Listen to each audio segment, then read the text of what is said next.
नमस्कार, मैं रतन सेन भारती। आज हम बात करेंगे 28 और 29 अक्टूबर के मौसम के बारे में। बिहार में मौसम का मिजाज दिन प्रतिदिन बदलने लगा है। बदलते हालात के बीच में अब प्रदेश का तापमान नीचे जा रहा है। प्रदेश के कई हिस्सों में कोहरे छाए रहने की संभावना जताई गई है, जिससे कि वाहन चालकों को परेशानी का सामना करना पड़ सकता है। वहीं दूसरी ओर बंगाल की खाड़ी में एक दिनों हामून चक्रवातों के टकराने की आशंका जताई जा रही है, जिसकी वजह से प्रदेश के तापमान में कमी दर्ज की जाएगी।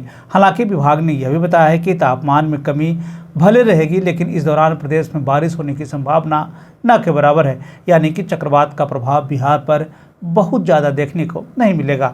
मौसम विभाग की तरफ से जारी अपडेट के अनुसार बताया जा रहा है कि प्रदेश के मौसम का मिजाज पूरी तरह से साफ रहने वाला है। इस दौरान मौसम शुष्क बना रहेगा। राजधानी पटना और उसके आसपास के जिलों में सुबह और शाम लोगों को हल्की ठंड का एहसास होगा। हालांकि दोपहर में लोगों को तीखी धूप का सामना करना पड़ सकता है। इधर मौसम वैज्ञानिकों का कहना है कि आने वाले दिनों में ठंड की मात्रा में भी बढ़ोतरी होगी। नवंबर महीने में इस बार लोगों को अधिक ठंड सताएगी।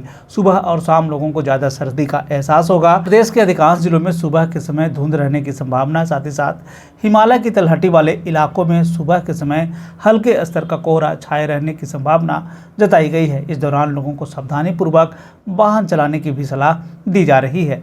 देश के मौसम की स्थिति पर एक नजर डालें तो अगले 24 घंटे के दौरान केरल में हल्की से मध्यम बारिश के साथ 1 से 2 स्थानों पर भारी बारिश की आशंका जताई गई है। पूर्वोत्तर भारत, गंगीय पश्चिम बंगाल, तटीय उड़ीसा, तटीय आंध्र प्रदेश, अंडमान और निकोबार द्वीप समूह और लक्षद्वीप में हल्की बारिश की संभावना है।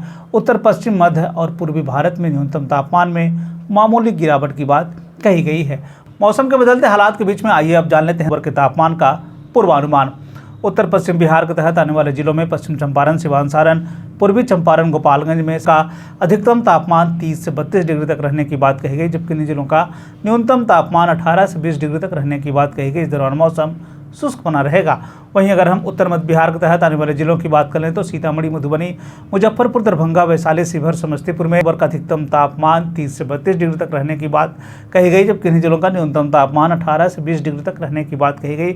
शुष्क बना रहेगा। उत्तर पूर्व बिहार के तहत आने वाले जिलों में सुपौल, अररिया, किशनगंज, मधेपुरा, सहरसा, पूर्णिया, कटिहार का अधिकतम तापमान 30 से 32 डिग्री तक रहने की बात कही गई, जबकि इन जिलों का न्यूनतम तापमान 20 से 22 डिग्री तक रहने की बात कही गई। इस दौरान मौसम शुष्क बना रहेगा। दक्षिण पश्चिम बिहार के तहत आने वाले जिलों में बक्सर, भोजपुर, रोहतास, भभुआ, औरंगाबाद, अरवल का अधिकतम तापमान 30 से 32 डिग्री तक रहने की बात कही गई, जबकि इन जिलों का न्यूनतम तापमान 18 से 20 डिग्री तक रहने की बात कही गई। इस दौरान मौसम शुष्क बना रहेगा। दक्षिण मध्य बिहार के तहत आने वाले जिलों में पटना, गया, नालंदा, शेखपुरा, नवादा, बेगूसराय, लखीसराय, जहानाबाद का अधिकतम तापमान 30 से 32 डिग्री तक रहने की बात कही गई, जबकि इन जिलों का न्यूनतम तापमान 18 से 20 डिग्री तक रहने की बात कही गई। इस दौरान मौसम शुष्क बना रहेगा। दक्षिण पूर्व बिहार के तहत आने वाले जिलों में भागलपुर, बांका, जमुई, मुंगेर, खगड़िया का अधिकतम तापमान 30 से 32 डिग्री तक रहने की बात कही गई, जबकि इन जिलों का न्यूनतम तापमान 20 से 22 डिग्री तक रहने की बात कही गई। इस दौरान मौसम शुष्क बना रहेगा। अब हमारे मौसम से जुड़ी खबरों को किस क्षेत्र से देख रहे हैं, साथ ही साथ आपके ज़िले में मौसम का हाल कैसा है, आप हमें कमेंट करके ज़रूर बताएं। हम वीडियो के लास्ट में आपका नाम लेने की पूरी कोशिश करेंगे। पिछले दिनों हमारे बहुत सारे दर्शकों ने इसका जवाब दिया। उनका नाम इस प्रकार है: भागवत जी, शंभू महतो। ये थे बिहार और मौसम से जुड़ी हुई खबरें। बिहार और बिहार से जुड़ी हुई और भी ऐसी खबरों के लिए बने रहे हमारे चैनल के साथ। मुझे दीजिए इजाज़त। धन्यवाद।